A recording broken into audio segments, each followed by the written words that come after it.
Welcome. In this explainer, we're mapping the hidden physics behind financial outcomes. We're not here to give you advice. Instead, we're looking at the signals that explain why some people build real, durable security over time, while others, even with high incomes, stay fragile.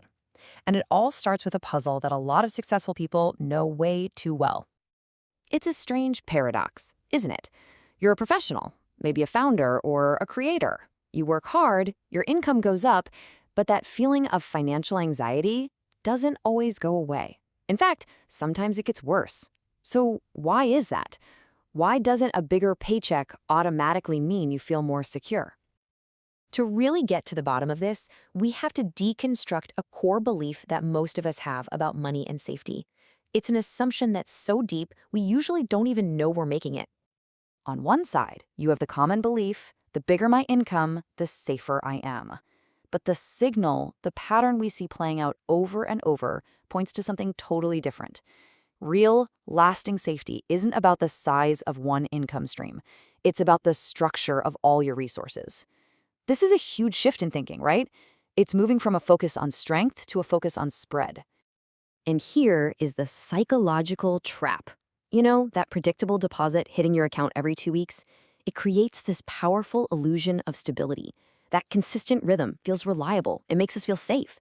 But that feeling, it can mask a really deep underlying fragility in your setup.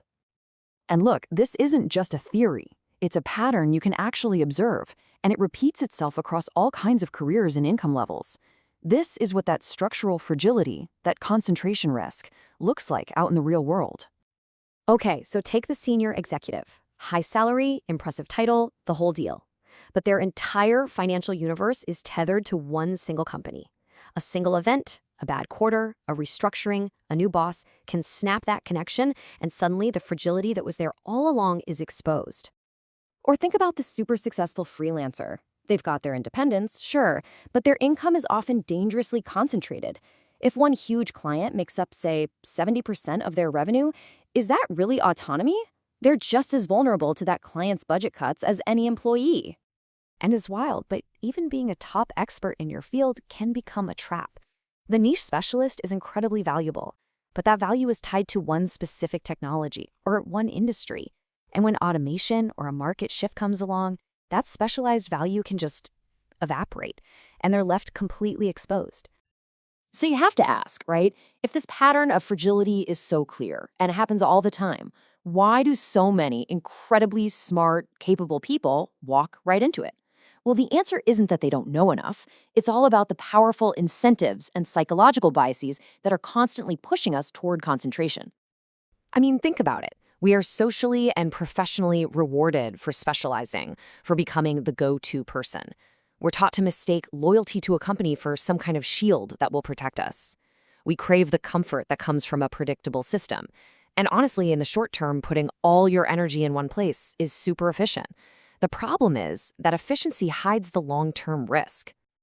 And there's a name for this whole phenomenon: concentration risk. It's a fundamental principle, like gravity. The more you depend on any one thing, the more you amplify the damage if that one thing fails. It's not a moral failing or mistaken judgment. It's just structural reality. It's physics. And the cost of this risk, it isn't just about losing money. That's actually the secondary effect. The real primary cost, the one that creeps up on you, is paid out over time, and you often don't even notice it's happening. It's this quiet, steady erosion of your freedom, of your options. It happens in a kind of negative feedback loop. As your dependency on that one source grows, your decision-making starts to subtly shift. You start playing defense, protecting the source instead of building new alternatives. Your tolerance for any kind of risk, like, say, starting a side project or switching careers, or even just speaking up in a meeting, it just collapses. And one by one, your future options quietly vanish. The relationship here is stark. It's crystal clear. As your dependency on one thing goes up, your freedom of choice, your autonomy, inevitably goes down. The more you need that single source, the more it ends up controlling your decisions, your career, and ultimately your life. Okay, so let's flip this around. There is an alternative. There's a different pattern out there, one that's followed by people who build real, durable resilience. They're just operating under a completely different set of assumptions about risk, security, and what wealth even is. It's a whole different mental model. The fragile mindset, it's born from that dependency, and it is fundamentally defensive.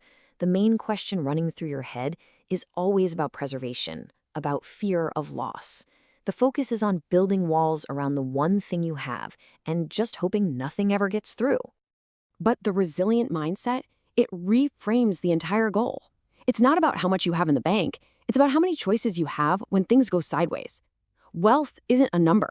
Wealth is the ability to make your own decision when you are under serious pressure. The technical term for this is optionality, and it is your real shock absorber. A high income alone can't absorb a layoff, but you know what can? Having multiple income streams, or a valuable network, or a side project people want, or even just a strong personal balance sheet. Optionality is what gives you security, not through permanence, but through flexibility. So we're not going to end with advice or a checklist. Instead, we end by turning this observational lens on yourself.